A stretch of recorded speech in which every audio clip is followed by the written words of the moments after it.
नमस्कार दोस्तों, आज के वीडियो में हम इस तरह का इन्वर्टर सर्किट बनाकर आपको दिखाने वाले हैं। इसमें हमने एक मॉडिफाई किया है दोस्तों। यहाँ पर हमने एक्स्ट्रा ऑक्टो कपलर ऐड किया है जो कि यह गेट ड्राइवर सर्किट को ऑपरेट करेगा। अगर ये वोल्टेज गेन करके देगा तो हो सकता है ये ट्रांजिस्टर हमको ज़्यादा वोल्टेज देगा। तो आज के वीडियो में हम इसी को देखने वाले हैं और इसका वेव भी दिखाएंगे कि किस तरह का वेव आपको मिलेगा। तो दोस्तों, हमने ये पावर इन्वर्टर बनाया था जिसमें हम लोड कनेक्ट कर रहे थे। तो जितना वाट का ट्रांसफार्मर हमने वाइंडिंग किया है उतना वाट नहीं मिल रहा था इस ड्राइवर से, और ये ड्राइवर भी बहुत ज़्यादा नोकझोंक है। तो हमने एक साफ सा ड्राइवर बनाया है।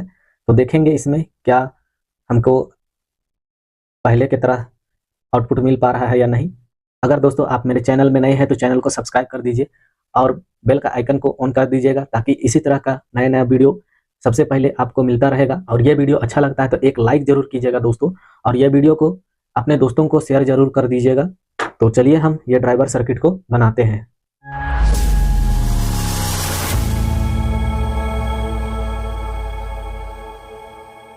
तो आज के वीडियो में दोस्तों हम इसका ड्राइवर सर्किट को बनाने वाले हैं। इसको हमने पहले वीडियो में बनाया था, आप लोगों ने देखा होगा। तो हम आज इसका ड्राइवर सर्किट को ही बनाने वाले हैं। इसमें हम कुछ चेंज करेंगे। इसमें हम ऑक्टो कपलर लगाकर ये मॉसफेट ड्राइवर को बूस्ट कराएंगे वोल्टेज। इससे बूस्ट नहीं हो पा रहा है, ये 6-7 वोल्ट ही देता है। तो हमारा ये छोटा सा पीसीबी में इसमें हम इस सर्किट को बनाने वाले हैं। लेकिन यहाँ पर हमने रजिस्टेंस के थ्रू कनेक्ट किया था। इसमें हम ऑक्टो कपलर लगाएंगे और उसको ज़्यादा वोल्टेज से स्विच कराएंगे तो ये मॉसफेट हमारा कम गर्म होगा। तो चलिए दोस्तों, क्या क्या लगने वाला है सबको आपको बताएंगे। तो इसको हम करते हैं साइड। दोस्तों, इसका जो सर्किट डायग्राम है सेम होने वाला है, बस यहाँ पर 11 और 14 नंबर में हमको ऑक्टो कपलर कनेक्ट करना है, बस वही है। और बाकी बात सारा कुछ सेम होने वाला है। तो आप डिस्क्रिप्शन में इसका वीडियो का लिंक देख सकते हैं और वहाँ से इसका आपको सर्किट डायग्राम मिलने वाला है। तो आज के वीडियो में मैं सर्किट डायग्राम नहीं बना रहा हूँ, बस छोटा सा बनाऊंगा, ऑक्टो कपलर लगाऊंगा उस समय का। तो आज इसमें हम आपको स्टेप बाय स्टेप बताएंगे, आप वीडियो को स्किप मत कीजिएगा। तो चलिए हम बनाना शुरू करते हैं। तो पहला स्टेप में दोस्तों हम ये आईसी बेस को इसमें कनेक्ट करने वाले हैं। इसी में हमारा आईसी होगा ताकि हम जो आईसी लगाएंगे उसको हम आसानी से निकाल सकते हैं जब वो ख़राब हो जाए। कोई गारंटी नहीं है वो कब ख़राब हो जाएगा। तो हम ये आईसी बेस यहाँ पर लगा रहे हैं ताकि हमको बाद में कोई दिक्कत ना हो इधर प्रिंट को छेड़छाड़ करने का। हम आईसी को निकाल कर कहीं यूज भी कर सकते हैं। तो चलिए हम इसको कनेक्ट करते हैं। तो हमने दोस्तों यहाँ पर हमारा आईसी बेस लगा दिया है। तो अब हम लगाने वाले हैं हमारा ये आईसी SG3525। तो इसको हम लगा लेंगे। तो इसमें देख सकते हैं दोस्तों कट का निशान है, उधर ही हम इस कट को भी रखेंगे ताकि हमको इसका कनेक्शन करने में आसानी होगी। और बाद में भी अगर हम इस आईसी को निकालेंगे तो इसका जो पॉइंट है फर्स्ट वाला वो हमको पता चल जाएगा। तो ये देख सकते हैं दोस्तों हमने इसको लगा लिया। तो अब हम इसका पिन नंबर 1 से कनेक्शन करना शुरू करते हैं। तो पहले हम एक रेजिस्टेंस लेते हैं, इसको हम पिन नंबर 1 से पिन नंबर 16 में कनेक्ट कर देते हैं। और दूसरा रेजिस्टेंस पिन नंबर 2 से पिन नंबर 16 में कनेक्ट करेंगे। तो दोस्तों हम यहाँ पर फिर से एक 10 किलो ओम का रेजिस्टेंस ले रहे हैं और इसको हम पिन नंबर 2 से ग्राउंड में कनेक्ट करेंगे। तो इसको हम कुछ इस तरह से कनेक्ट कर देंगे। तो यहाँ पर दोस्तों हमको ग्राउंड बनाना होगा क्योंकि ग्राउंड का भी बहुत ही काम है। तो चलिए हम यहाँ पर एक ट्रैक ग्राउंड का भी कर लेंगे। तो चलिए अब इसको सोल्डरिंग करते हैं। तो हमने यहाँ पर ग्राउंड भी कनेक्ट कर दिया है और ग्राउंड हम इस आईसी के पिन नंबर 12 में कनेक्ट कर दिया है। तो इस आईसी का पिन नंबर 12 जो कि ग्राउंड है, तो हम वहीं पर ग्राउंड को कनेक्ट कर दिए हैं। तो 3 और 4 नंबर पिन दोस्तों ये ऑसिलेटर पिन है और सिंक्रोनस पिन है, तो इसका हमें कोई ज़रूरत नहीं है। तो 5 और 6 में देखेंगे तो RTCT का पिन है जिससे हम कैपेसिटर और रेजिस्टेंस को लगाकर इस आईसी में फ्रीक्वेंसी जनरेट करवाते हैं। तो वो कौन कौन सा वैल्यू का कैपेसिटर और रजिस्टर होना चाहिए दोस्तों, तो चलिए हम आपको दिखाते हैं। तो यहाँ पर हम कुछ ये रेजिस्टेंस और कैपेसिटर ले रहे हैं। तो ये तो है दोस्तों प्रीसेट जो कि 10 किलो ओम का है। तो हम इससे फ्रीक्वेंसी को एडजस्ट करने वाले हैं। और ये रेजिस्टेंस दोस्तों आप लोग देख पा रहे हैं, ये 15 किलो ओम का रेजिस्टेंस है। और ये कैपेसिटर 1 नैनो फैराड का कैपेसिटर है जिसका नंबर 2A102 है। तो हम इसी कैपेसिटर को लगाने वाले हैं।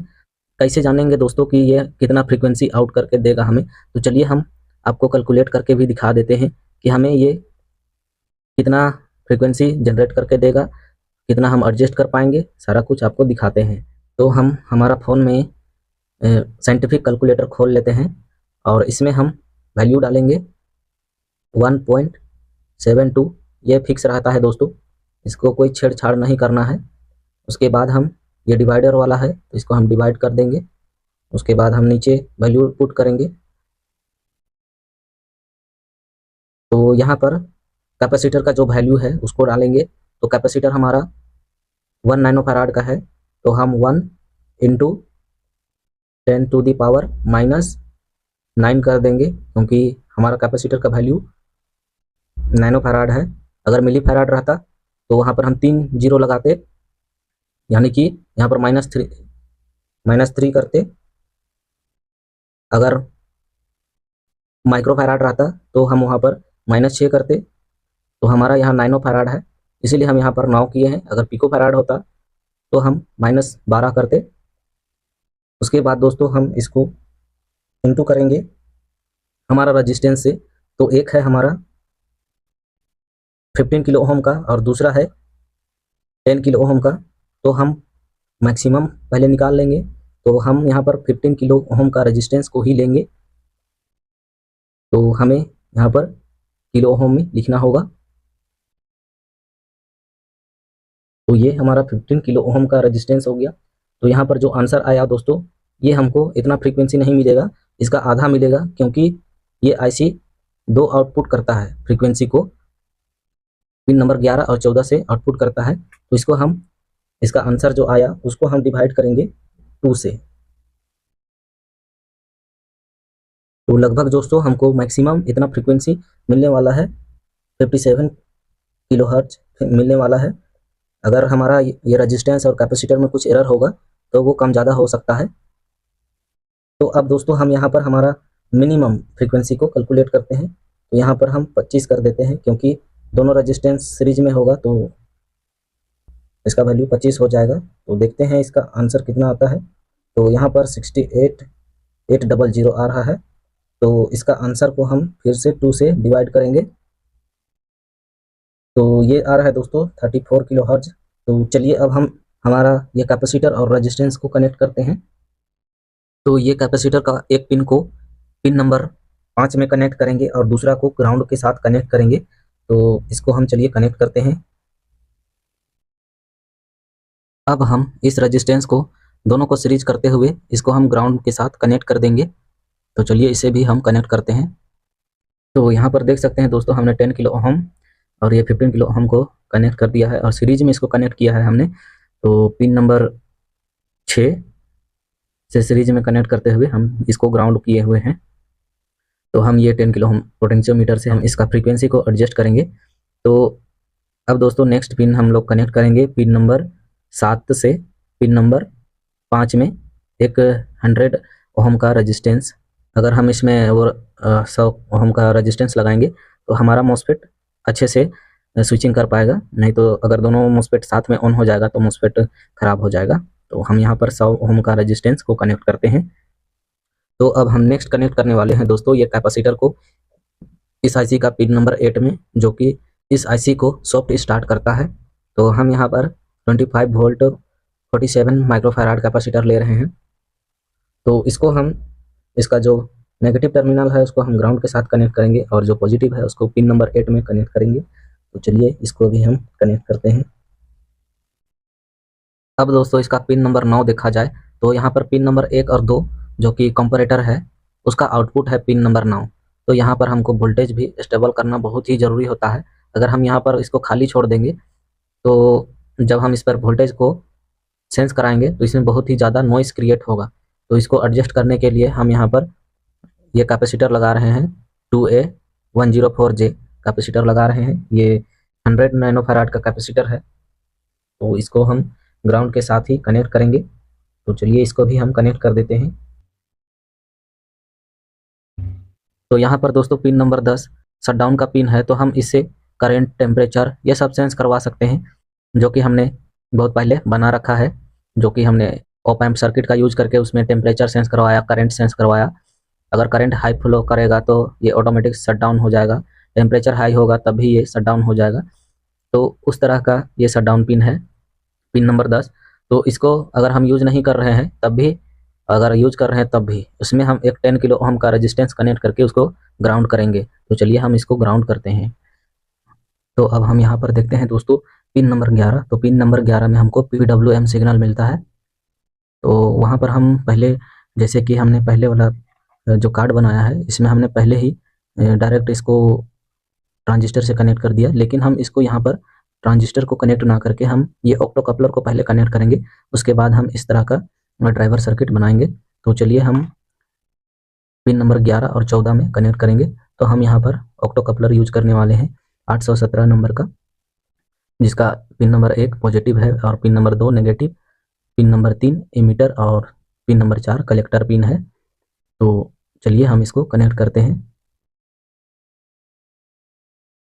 तो पिन नंबर 1 में दोस्तों हम 11 नंबर का पिन को कनेक्ट करेंगे और पिन नंबर 2 नेगेटिव को कनेक्ट करेंगे और पिन नंबर 3 में हम हमारा जो आउटपुट होगा, जो हम इसके आगे ट्रांजिस्टर कनेक्ट करने वाले हैं, उसको कनेक्ट करेंगे और 4 नंबर में हम पॉजिटिव 12 वोल्ट कनेक्ट करेंगे ताकि ये 12 वोल्ट में स्विच हो जाए।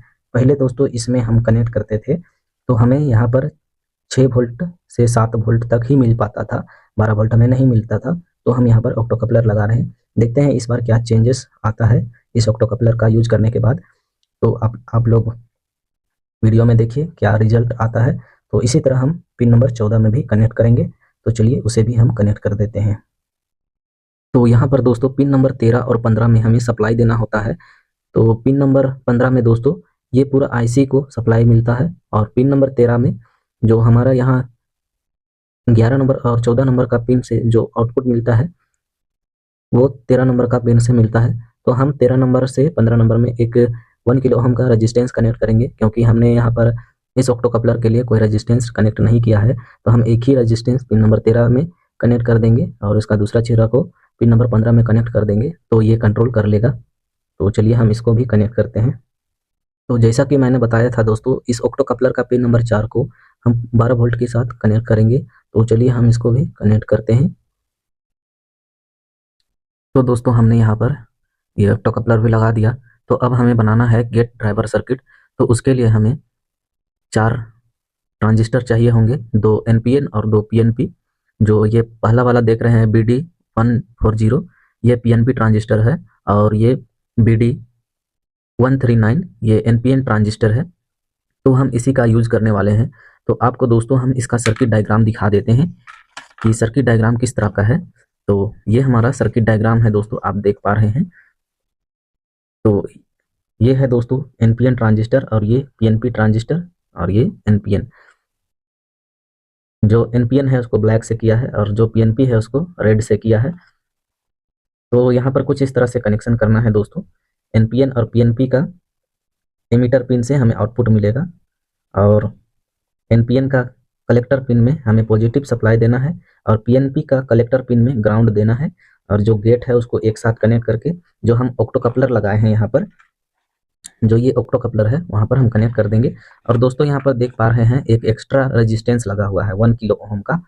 तो ये अगर किसी तरह से यहाँ नॉइस क्रिएट हो तो उसको ग्राउंड करने के लिए ये रेजिस्टेंस लगाया हुआ है। और यही ग्राउंड जब ये ऑक्टो कपलर ऑफ रहेगा तब ये हमको नेगेटिव सप्लाई यहाँ पर देगा थोड़ा थोड़ा। तो ये हमारा PNP ट्रांजिस्टर है, एक्टिवेट हो जाएगा तो ये नेगेटिव को पास करेगा इसमें और हमारा जो आगे मॉसफेट लगा होगा वो ऑफ रहेगा।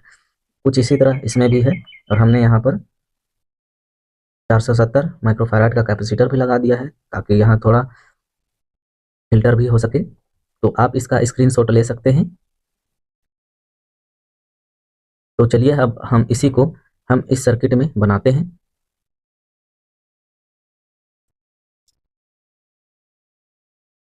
यहाँ पर दोस्तों हमने सारा कनेक्शन कर दिया है, बस इस पॉइंट पर हमें कनेक्ट करना बाकी है।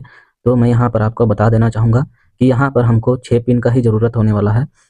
2 सप्लाई का, 2 PWM सिग्नल और एक शटडाउन का पिन है और एक वोल्टेज फीडबैक का पिन है। तो यहाँ पर टोटल हमारे पास 6 पिन ही है। जिसको मैंने साइड साइड में लगा दिया, ताकि ये जब हम बोर्ड पर फिक्स करेंगे तो ये अच्छे से स्टेबल रहेगा, ये ज़्यादा हिलेगा डुलेगा नहीं। तो चलिए हम इसका कनेक्शन भी करते हैं। तो दोस्तों हमने यहाँ पर सारा ट्रैक को कनेक्ट कर दिया है। तो यहाँ पर हमने फीडबैक के लिए पिन नंबर 1 से कनेक्ट किया है, जो इस आईसी का 1 नंबर पिन है उसी से हम फीडबैक के लिए कनेक्ट किए हैं। तो ये हमारा पिन जो इस साइड में है ये पॉजिटिव, उसके बाद फीडबैक, और ये शटडाउन का पिन नेगेटिव, उसके बाद PWM1 PWM2 यहाँ पर हमने सारा कनेक्ट कर दिया है।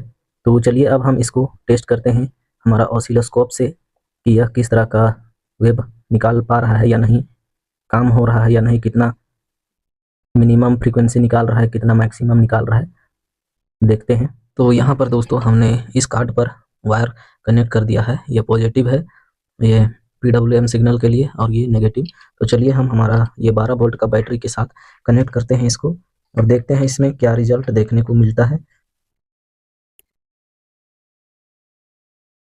तो हमने यहाँ पर कनेक्ट कर दिया है, आप यहाँ DSO में देख सकते हैं कोई सिग्नल अभी नहीं आ रहा है, तो ये है सिग्नल के लिए पॉजिटिव। तो हम इसको कनेक्ट करके देखते हैं। तो देख सकते हैं दोस्तों यहाँ बिना ढंग का फ्रीक्वेंसी आ रहा है।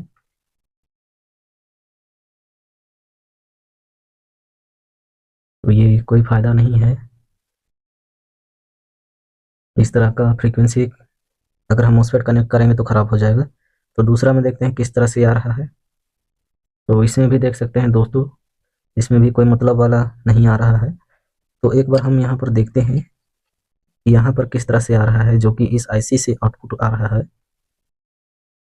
तो यहाँ देख सकते हैं दोस्तों फ्रीक्वेंसी तो यहाँ बहुत ही अच्छा आ रहा है दोनों ऑक्टो कपलर में, लेकिन यहाँ ट्रांजिस्टर से जो आउट हो रहा है उसमें क्लियर नहीं आ रहा है। तो हम यहाँ ऑक्टो कपलर का आउट में भी देखते हैं, तो ये भी क्लियर दिखाई दे रहा है। और इसको हम और छोटा कर लेते हैं।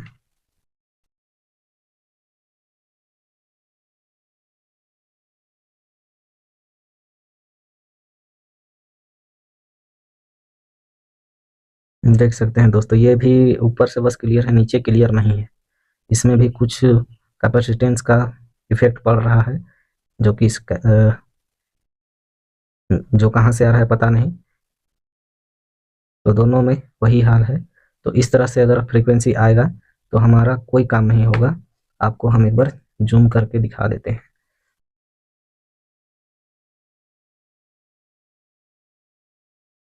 तो देख सकते हैं दोस्तों इस तरह का फ्रीक्वेंसी कोई काम का नहीं है। तो हम यहाँ पर इसको हटा के इसको डायरेक्ट कनेक्ट कर देंगे। तो आज के वीडियो में तो बस हम इतना ही करते हैं। एक तरह से टेस्ट भी हो गया कि ऑक्टो कपलर से इस तरह का सिस्टम नहीं चल पाएगा। तो अगले वीडियो में हम इस ऑक्टो कपलर को हटा करके इस ट्रांजिस्टर को डायरेक्ट कनेक्ट कर देंगे, और ये रेजिस्टेंस को हटाकर हम 12 वोल्ट के साथ इसको भी डायरेक्ट कनेक्ट कर देंगे। तो चलिए हम आज के लिए बस इतना ही करते हैं, अब मिलते हैं अगले वीडियो में, तब तक